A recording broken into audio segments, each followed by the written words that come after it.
moi c'est Lola, l'ado libérée. On se retrouve pour un débrief de cette 11e journée de Route du Rhum.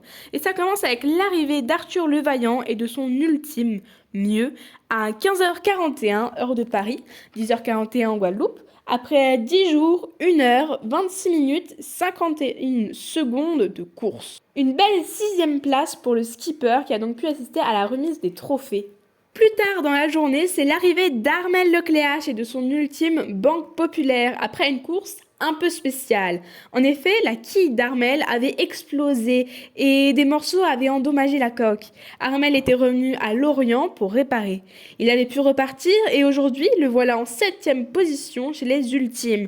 Un extrait de son retour sur la course de 10 jours, 22 heures, 49 minutes, 24 secondes, soit 4 jours, 3 heures, 1 minute et 59 secondes après Charles Caudrelier, le vainqueur. Je suis désolée, je suis un peu en retard.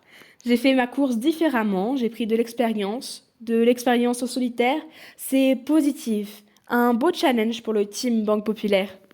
Un duel plein de rebondissements marque l'arrivée des 2 premiers Ocean 50. Erwan Leroux était passé en tête de classement hier, mais ce matin, autour de la Guadeloupe, il s'était fait doubler par Quentin Vlaminck.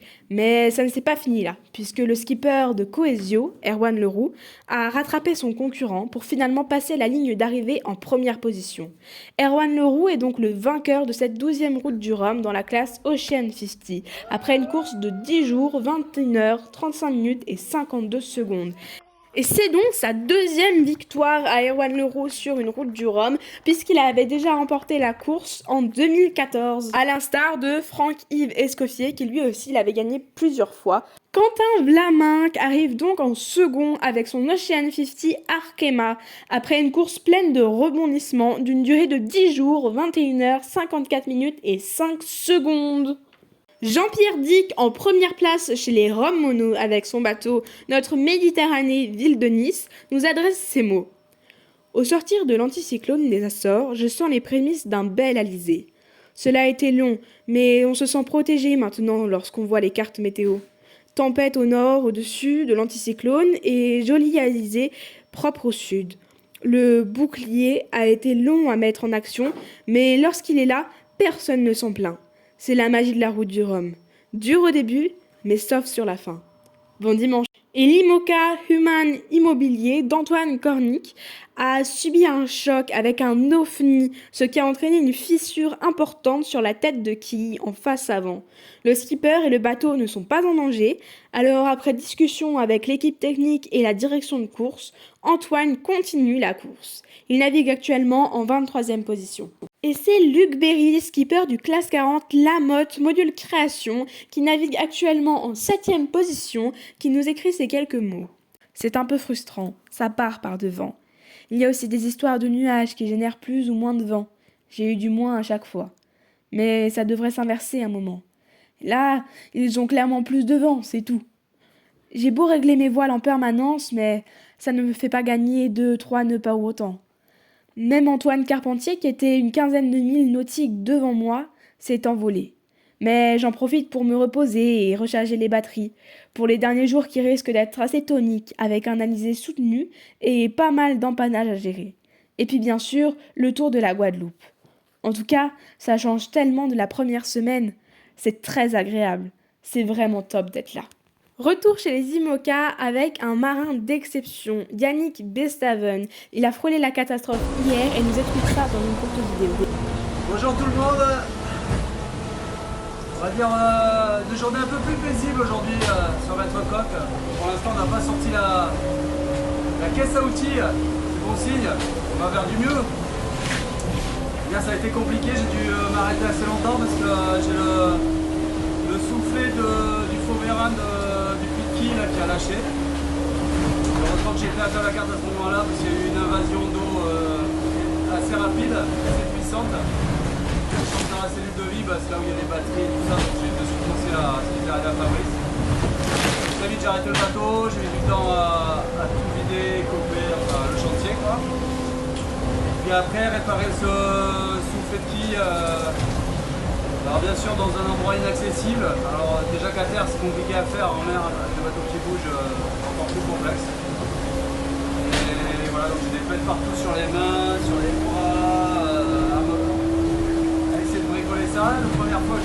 ça n'a pas tenu, j'ai dû refaire une deuxième tentative. Et là depuis hier soir ça tient, mais du coup ça m'a fait perdre beaucoup de temps.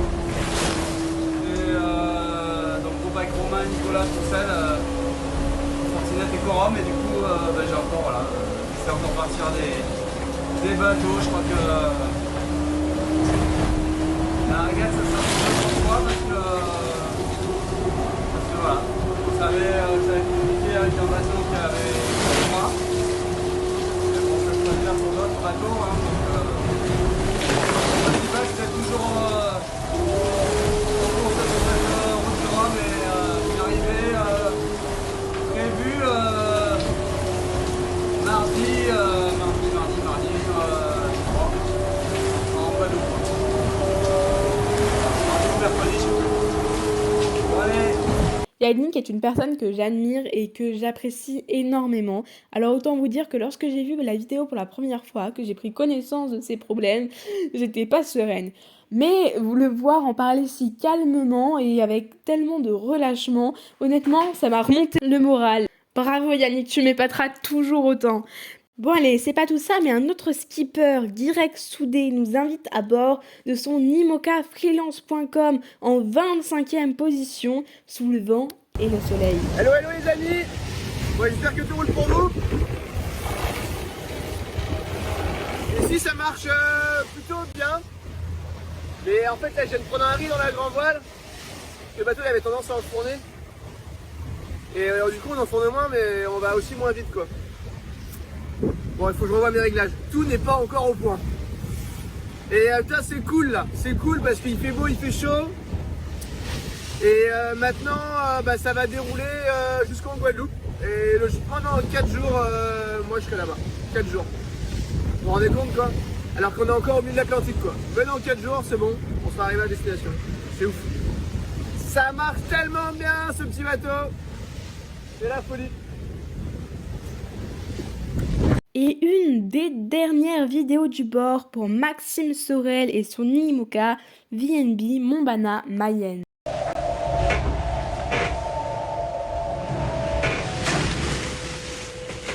Carbone grave à bord de l'IMOCA VNB Montbana Mayenne. Là ça envoie sévère depuis 48 heures. Le vent est en train de monter, il va monter encore plus fort ce soir et demain à l'approche de la Guadeloupe. Donc va rien falloir lâcher, mais en même temps il va falloir se reposer pour être en forme pour faire le tour de la Guadeloupe. Parce que ça peut être vraiment coton, très peu de vent derrière la Guadeloupe et le canal des Saintes à négocier. Donc voilà, faut être en forme, faudra être dessus. Il peut encore se passer des choses. Nous on a eu des petits soucis de pilote, mais ça semble être réparé. On a trouvé une source de panne, donc ça c'est une bonne nouvelle. J'ai dû m'arrêter malheureusement, j'ai perdu du chemin, mais tant pis, c'est ça la course au large, c'est un sport mécanique, il faut l'accepter. Donc j'ai bien hâte de vous retrouver, il paraît que vous êtes nombreux en Guadeloupe. Et petit plan de thé. C'est pas le plan de thé du bateau, mais presque. Bon allez, à très vite, ciao.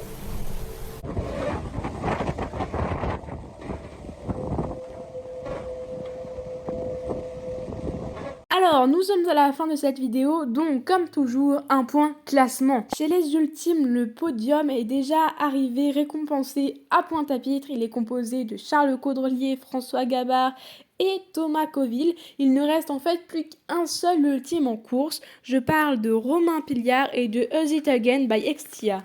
Chez les Ocean 50, nous connaissons l'identité de nos deux premiers arrivants, le grand vainqueur Erwan Leroux avec Coesio et le second Quentin Vlaminck avec Arkema. Ils vont bientôt être suivis d'Éric Perron avec son Ocean 50 comme il faut. Chez les IMOCA, ces prochains jours vont être extrêmement intéressants, notamment avec notre duel de tête, Thomas Ruyant et Charlie Dalin qui se battent pour la première place. Ça va être quelque chose d'exceptionnel. Et puis derrière eux, nous avons Jérémy Bayou et Kevin Escoffier qui eux se battent pour la 3e place.